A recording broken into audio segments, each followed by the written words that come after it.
bloke phoned me about tires. He said he had to get me today.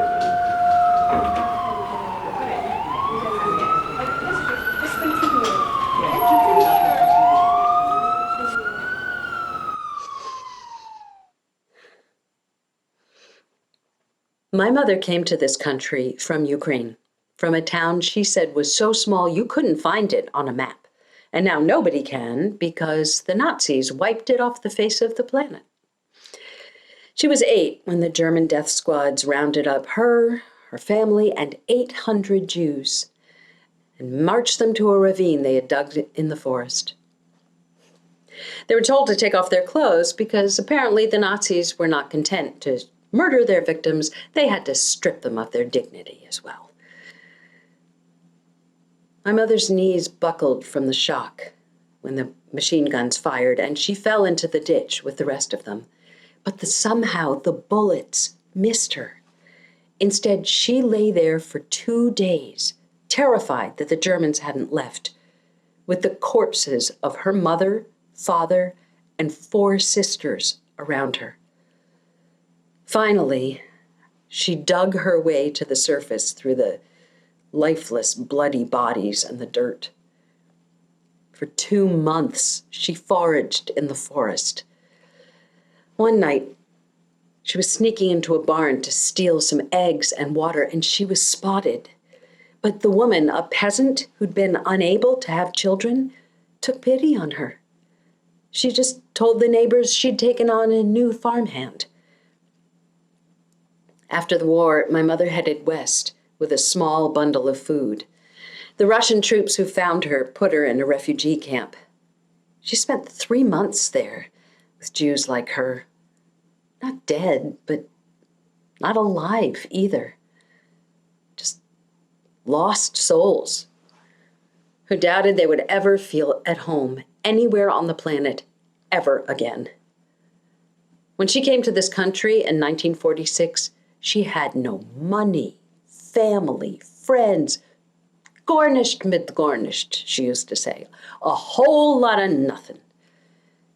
She found work as a seamstress, she met my father, and they never had much, but they scrimped and scraped to buy a house in Brooklyn and raise a family.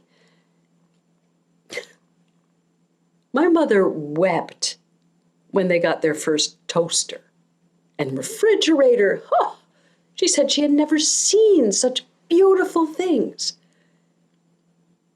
And when she came to see my son after he was born, her first grandchild, she said she felt like the luckiest woman alive. So don't talk to me about white privilege. We had diversity and inclusion training at the hospital last month, and they said we needed to appreciate our position of power over our patients. And I thought, yes, because as an emergency room doctor, I see gunshot wound victims, heart attacks, children having asthma attacks, pleading for help. So, correct. It's not exactly a relationship of equals, but no, that wasn't it, we were told. Our power comes from our skin color. I look at blood and tissue all day, or x-rays. In CAT scans, skin rarely comes into it. In the emergency room, a body is a body is a body. If you prick us, do we not bleed? A Jew said that, to remind us we're all the same, our shared humanity. I mean, I host Passover every year, and we talk about what we went through in Egypt, the oppression, because it is still happening. Or should we look at the slaughter in Rwanda or concentration camps in China and think, oh, well, these people have a different skin color than me. I can't relate. There is empathy that transcends race, ethnicity, nationality, religion. The peasant woman, who took pity on my mother, no doubt raised on stories of Jews with horns and monsters. It didn't matter. All she saw was another human being.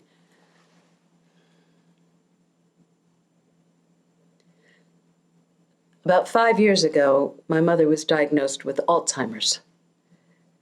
My dad died of cancer when I was in my 20s, and I couldn't put her in a home. Not the way she'd been kicked out of her home when she was a child. I couldn't inflict that trauma on her. So I found this woman, Maria. She turned out to be wonderful. She treated her like she was her own mother. They went to the park together to feed the ducks and watch the kids play. Maria sang these Spanish songs that her mother had sung to her, which I thought was beautiful. And I have to admit, sometimes I was jealous. I mean, Maria and my mother had this beautiful bond, and, well, Mom didn't recognize me anymore. One evening, I came by for a visit. I knocked on the door, but no one answered, so I knocked again, called out Maria's name. Still nothing. Mom always had a key under the doormat, so I used that to let myself in.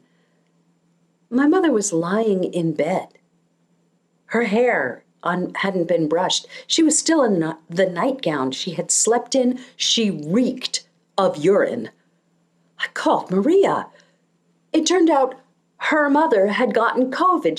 She had a fever, was gasping for breath, so Maria went home to care for her. Why didn't she call me? She was very apologetic, sobbing. It was hard to follow exactly because her accent is thick and she was going in and out of Spanish, but from what I gathered, she thought I would have fired her if she'd asked to go. Well, I would have thought she knew me better than that. I would have stopped everything and taken care of Maria's mother myself. What choice did I have? I fired Maria.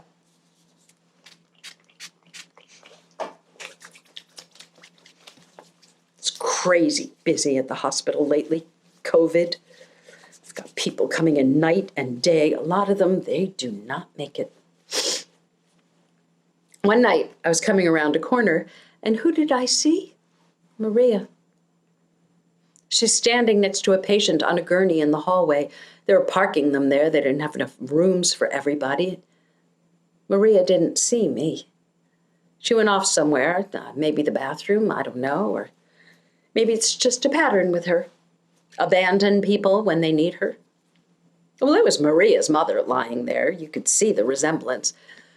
Her chart said she was admitted with high fever, shortness of breath, and low blood pressure over 6 hours ago. God. Well, the woman needed to be put on a ventilator right away. But so did all the other patients in the hallway. I was furious with the hospital for putting me in this position, having to play God. But then I remembered what they told us at the diversity training. A white doctor isn't qualified to care for a Latino patient. So I went to look after a white patient. Never in my career would I have thought of doing something like that before, but they interjected race where it had no business being, and maybe they were right. Maybe a Latino doctor took care of Maria's mother and she got much better treatment. I don't know. That night was so hectic. I didn't have a minute to check. At one point, after another patient died on me, I thought I am going to go mad inside this charnel house.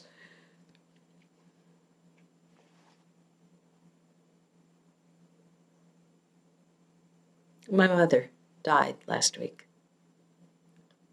It was a lovely ceremony. All her children and grandchildren, they're almost all gone now, the survivors. My two sons, well, they're spoiled, right?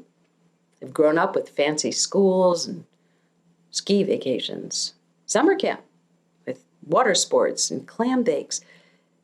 They don't realize it wasn't that long ago a Jew was lucky to be alive. I say it so often, they tell me I sound like a broken record, but it is truer now than ever. We must never forget.